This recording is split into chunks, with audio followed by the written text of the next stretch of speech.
Salomga va barakatuhudan ortiq so'z qatish. Savol. Assalomu alaykum ustoz. Bir kuni bir qarindishimiz bizga assalomu alaykum va rahmatullohi va barakatuhu val mag'firah deb salom qilgan edi. Aramizdagi bir qarindishimiz va barakatuhuning keynidagi bid'at undaq salom qilmanglar dedi. Shuning bilan biz izdansak tuvandagi hadis uchtirdi. Anas radhiyallohu anhu Rasululloh sallallohu alayhi va sallamning qashig'iga bir kishi kelib, assalomu alaykum dedi. Rasululloh salom qaytarib, bu kishiga 10 yaxshilik yozildi dedi. U kishi o'tirdi. Andan yana bir kishi kelib, assalomu alaykum va rahmatulloh dedi. Rasululloh uningga salom qaytarib, bu kishiga 20 yaxshilik yozildi dedi. Andan yana bir kishi kelib, assalomu alaykum va rahmatullohi va barakatuhu dedi. Rasululloh uningga salom qaytarib, bu kishiga 30 yaxshilik yozildi dedi. Andan yana 4-chi bir kishi kelib, assalomu alaykum va rahmatullohi va barakatuhu val mag'firatuhu dedi. Rasululloh uningga salom qaytarib, bu kishiga 40 yaxshilik yozildi. Fazilatlar ana shundoq bo'ladi dedi. Abu Davud sahobalardan biri rivoyat qiladi-ki, Rasululloh sallallohu alayhi va sallam bir kishi musulmon qarindishiga uchrashsa, assalomu alaykum va rahmatulloh deb salom qilsin degan. Tirmizi sahih. Ammo yuqoridagi hadisni zaif dalil qilishga bo'lmaydi dedi. Bu hadis rastilla zaifmi? Salom qilganda va barakatuhuning keyniga so'z ulash bid'atmi? Javob. Va alaykum assalom va rahmatullohi va barakatuhu. Barliq hamd sanolar Janobi Allohga bo'lsin. Durud va salomlar payg'ambarimizga, u zotning oila taobatlariga, ashablariga va u zotga toki qiyomatgacha ergashganlarga bo'lsin. Salomlashishning ijtimoiy roli intayin cho'ng. Alloh taolo bizga salom qilish qoidasini va uningga munosabatli barliq ahkomlarni Qur'on va hadislarda aniq bayon qilib bergan. Abu Hurayra radhiyallohu anhu rivoyat qiladi-ki, payg'ambar sallallohu alayhi va sallam mundaq degan: Sizlar toki iymon aytmoqcha jannatga kira olmaysizlar. Bir-biringlarni yaxshi ko'rishmaguncha komil iymon aytgan bo'lmaysizlar. Sizlarga bir-biringlarni yaxshi ko'rishga sabab bo'ladigan bir ishni deb beraymi? Aranglarda salomlashishni qanot yaydiringlar. Qur'on va hadisda ko'rsatilgan salom qilish qoidasi assalomu alaykum yoki salamun alaykumdan iborat bo'lib, uningga va rahmatulloh va yana va barakatuhu qatilsa taxami mukammal bo'ladi. Abu Hurayra radhiyallohu anhu rivoyat qiladi-ki, payg'ambar sallallohu alayhi va sallam mundaq degan: Alloh taolo Odam alayhissalomni ashu shaklda bo'yini 60 gaz egizlikda yaratdi. Uni yaratib bo'lib, uningga berib avu farishtalarga salom bergan va ularning salomiga nima deb javob berishiga quloq solgan. Bu sen va sening avlodlaring qo'llanadigan salomdir dedi. Shuning bilan Odam alayhissalom farishtalarga assalomu alaykum dedi. Farishtalar Odam alayhissalomga javob bergan salomida assalomu alaykum va rahmatulloh deb va rahmatulloh degan so'zni qo'shib qo'ydi. Jannatga kiradigan kishilarning hammasi jannatga Odam alayhissalomning shaklida bo'lib kiradi. Odam alayhissalomning vaqtidan tortib ta hozirgacha qadar odamlar husni chiroy va qaddi qomat jihatdan chekinib kelyotdi.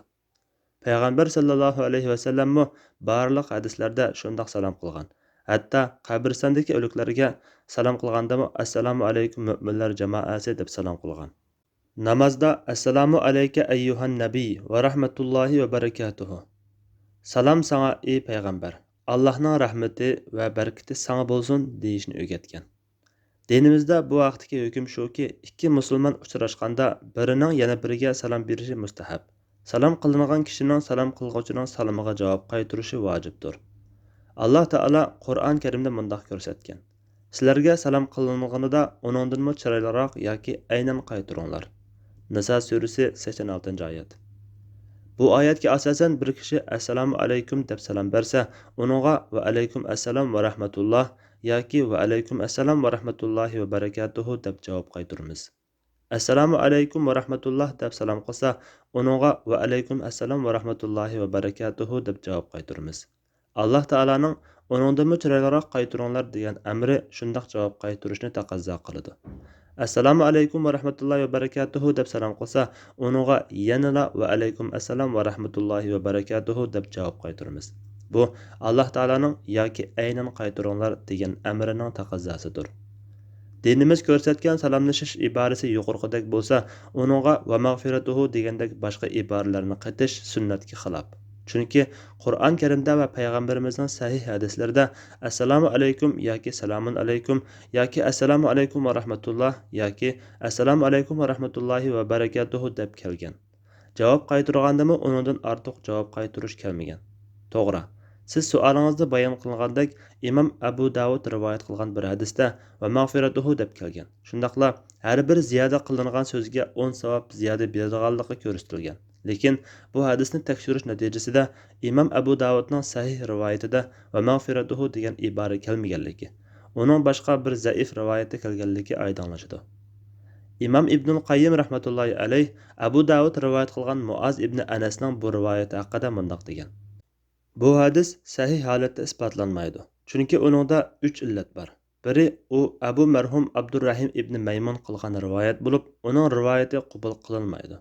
Ikkinchisi, raviylar ichidagi Sahil ibn Muazmu shundaq kishi. Uchinchisi, raviylar ichidagi Said ibn Abi Maryam rivoyat qilinganligi jazmlashtirmay, "Men Nafi ibn Zayddan angladim" deb o'ylayman degan. Yana Hazrati Anas radhiyallohu anhudan bakla zaif sanad bilan rivoyat qilingan bir hadisda Rasululloh sallallohu alayhi va sallamning va barakatuhuga va mag'firatuhu va rizvanuhu degan iboralarni qatib salom qaytarganligi kelgan. Demak, sahih hadislarda va barakatuhudan boshqa ibora kelmagan. Uning ustiga sahoba kiramlarning va barakatuhudan ortiq so'zlar bilan salom qilishni yomon ko'rganligi sahih holat isbotlangan bo'lib, bundaq masalalarda sahobalar hargizmi o'z ra'yi bilan so'z qilmaydi. Masalan, Hazrati Ibn Abbas radhiyallohu anhuma salom va barakatuhu bilan tugaydi degan. Imom Malikning va Imom Abu Hanifa rahmatullohi alayhining shogirdi Imom Muhammad ibn Hasan Shaybani rahmatullohi alayh mazkur hadisni Imom Malikdan rivoyat qilgandan keyin mundaq degan. Assalomu alaykum va rahmatullohi va barakatuhu deb bo'ldi qilsin. Chunki sunnatga ergashish afzaldir. Imom Ibnul Qayyim rahmatullohi alayh Rasululloh sallallohu alayhi va sallamdan tutgan yo'li salomni va barakatuhuda oxirlashtirish degan. Bu intayin to'g'ri aytilgan so'zdir. Chunki oz bo'lsa-mu sunnatga muvofiq ish sunnatga zid ko'p ishdan afzaldir. Biz har qancha yaxshi so'zlarni to'plasaqmi, yanada Alloh va uning rasuli ko'rsatgan mo'l mazmunliq yig'inchoq iboralarning doirasidan halqib ketolmaymiz. Albatta, Allohning salomi, rahmati va barakati hamma yaxshiliklarni o'z ichiga oladi. Imom Ibnul Qayyim rahmatullohi alayh mundaq deydi. Salom barakatni tilga olish bilan eng mukammallashadi. Chunki bu 3 so'z yomonlikdan saqlanish, yaxshilikqa erishish va bu yaxshilikning muqim bo'lishi, ko'p bo'lishi va davom qilishi qatorliq barliq tilaklarni to'liq o'z ichiga olgan. Undaq bo'lgan ekan, uningdan oshirib o'tishning ma'nosi yo'q. Bu sababdan mashhur asarda salom va barakatuhu bilan tugaydi deb kelgan. Urva ibn Zubayrdan rivoyat qilindiki, bir kishi uningga assalomu alaykum va rahmatullohi va barakatuhu deb salom qilganda u bizga ortiq narsa qo'yib qo'ymadi. Haqiqatan salom va barakatuhuda oxirlashgan degan. Yahya ibn Said rivoyat qiladi-ki, bir kishi Abdullah ibn Umar radhiyallohu anhumaga assalomu alaykum va rahmatullohi va barakatuhu val g'adiyat va roihat deb salom qilganda u bu salom qilish usulini yomon ko'rgandek qilib "Sana ming'i bo'lsin" degan. Demak, Hazrati Urva va Ibn Umar radhiyallohu anhularmi ortiq ibora qilib o'tishni to'g'ri topmagan va yomon ko'rgan. Allohning rahmati va barakati sizlarga bo'lsin, ey ahli bayt. Hud surasi 73-oyat. Degan oyatdami bir qancha sahoba kiramlar tarafidan salomni va barakatuhudan ortiq qilishning makruh bo'lganligiga dalil qilingan. Yuqorqi dalillar va barakatuhudan ortiq iboralarni qatib salom qilish yoki qaytarishning sunnatga xilof makruh ish ekanligini ko'rsatadi. Allah eng to'g'risini bilguchidir. Fatvoda Dr. Abdulaziz rahmatulloh. Fatvolar majmuasi 2-tom. 105-numurliq fatvo.